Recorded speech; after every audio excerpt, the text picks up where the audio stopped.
Just 1 second. Okay, that you can start by answering the questions. You see, one thing you've got to understand is that we need to have a situation where we review every document before we pass on to the next one. Can we start with the same asset first? Was it reviewed for us to come up with a 10-point plan? The TSP, was it reviewed? Was it a review of the 10-point plan? And moving forward with what the minister is proposing right now in terms of being the national agenda for economic transformation, how much has been done in reviewing before you really consult the people? They have technocrats in government and they must assess, did this document work? What did it deliver? What did it not deliver? We seem to have a tendency of putting together great documents which we don't read, and all we do is waste paper, which is taxpayers' money, because a lot of paper is printed. And then after that, we throw it in the bin. The question is that may we go back to all those bins, take all those documents out and assess them, review them, and see which ones were successful, which ones were not successful. And because of that, we come up with a true blueprint document which ushers a new era from an economic transformation point of view. And unfortunately, that's not the case. So I'm not even talking about consulting. I don't have to be consulted. They have to be able to review the documents which are supposed to be critical in the transformation of the economy of this country.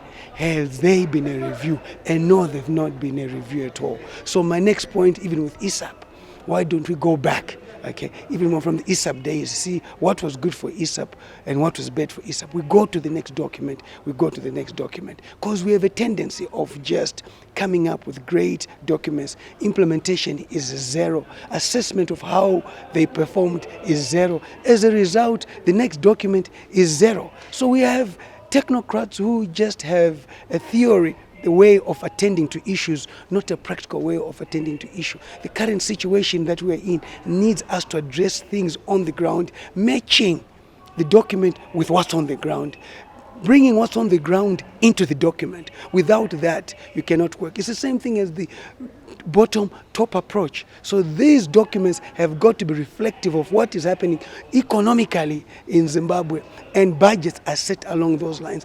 This is another what can I say? It's more of a signing ceremony where you're basically appending your signature to something which you just have to tick a box that we had a budget and we passed it, and equally look at the previous budgets that the money allocated did it get to those intended ministries. So if there was not enough money allocated to those intended ministry, my proposal was, why doesn't the minister say, in the last year, in the last budget, we allocated 20 billion, for example, across all ministries, and our budget will be based on the 20 billion that we have, because you cannot budget for something that you don't have. And it has become a tendency where a lot of unlawful things are happening. They even forget to seek condonation and so forth, because they're excited about writing and not even sticking to the Public Finance Management Act, which is the cornerstone of ensuring that from a governance point of view, the financial sector in this country remains strong. You represent constituents, not only your constituent, but everyone else, because you are in parliament. So what does a budget mean when the populace is not consulted in its formulation?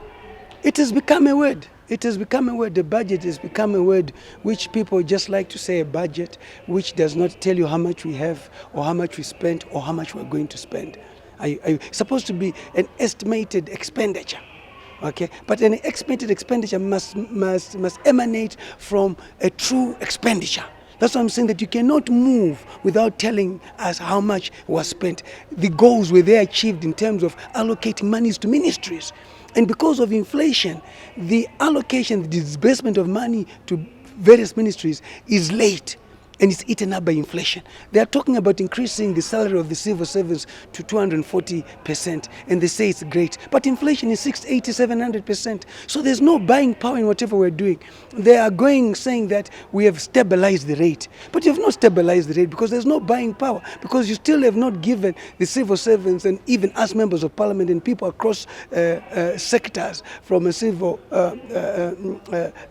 public service point of view their auction rate in terms of the US dollars that the price was paid for. We argued sometime, why don't we may come up with a dollar raised budget? The answer was no. Okay, and then we moved to RTGS. You actually see that in the Chinamasa era, we are more practical because even the bond itself, which was printed, did not go over 3.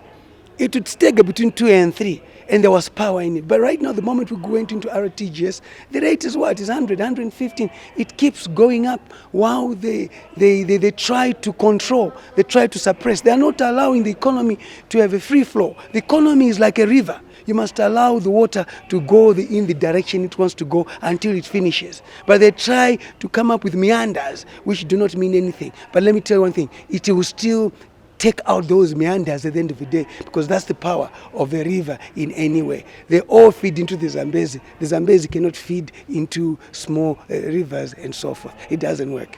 Thank you so much. Outside these budget questions, do you have anything that's burning that you'd want our viewers to hear from you at the moment? Listen, to me, this is the November month in which we must introspect as a nation in terms of, is this where we want it to be 2017? What has gone wrong? It's time to introspect, circumspect. It's time to be able to come up with a new order. Okay, and a new order requires us telling each other the truth. If we are not where we are, what needs to be done?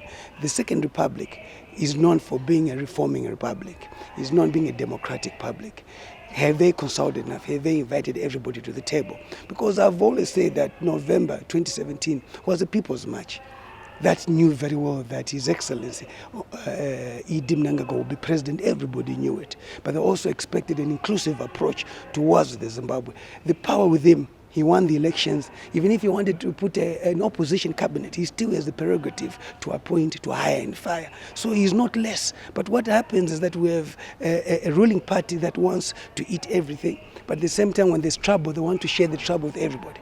When it's sanctions, they invite everybody, let's go together. So why don't you invite everybody in working towards dealing with sanctions from a governance point of view? Why don't we pick certain people with capacity of a Team Zimbabwe and so forth? It can be done. And right now we are more or less 2 years before an election to be practical. We need to make a turn somehow and talk to the people, talk to what people expect. And I think that's what's important. Leadership requires to talk to the people and say, yes, we might have inherited a government which institutions had all died. We must hear that from them and tell us a way forward and so forth. It must be, it's supposed to be a government of restoring and rebuilding the country, restoring confidence and rebuilding the country, which means you're looking at various people with different talents across Zimbabwe who are able to take this forward. Those that have failed, how long should they be given and so forth? So to me, the onus lies with the president. The goodwill of the people has been shown. And I think it's only proper to also reciprocate in that manner so that the Zimbabwe that we want, the Zimbabwe that he's leading, is exactly the Zimbabwe we want. He has also brought, in terms of supporting agriculture and sustainability to peasant farmers, the Pumvudza presidential program. What do you make of it? I don't believe in the Pumvudza program myself, to be honest with you. I think from a food security point of view, we must be identifying farmers with capacity so that we deal with food security. Pumvudza is the rainfall pattern has not been good. So how much is harvested and how much is lost in the inputs? Millions and millions, yet those millions could go into empowering farmers with A2 farms, rehabilitating the irrigation and being sure that this farmer that we're giving these inputs to will be able to see the season through because of the irrigation which is there. Farming is about irrigation. We've got water bodies which are plenty, but what is lacking is the irrigation facilities which are there. So it is important that, we are seen to be rehabilitating the irrigation infrastructure for us to be able to make sure that we have food security, which is certainly important for us. We're importing so much when we don't need to import, and priority is important. What the people in the rural areas want is food security and so forth. Not only that, subsidized inputs can come in where people buy inputs, because most of the inputs right now, you see them in the shops. During this season, you see more agriculture shops set up because of the abuse of these inputs. You just saw the other day, read that a councillor was arrested and Agritech officers were arrested because of the cartels that they set up and so forth. Agritech must ensure that whoever is given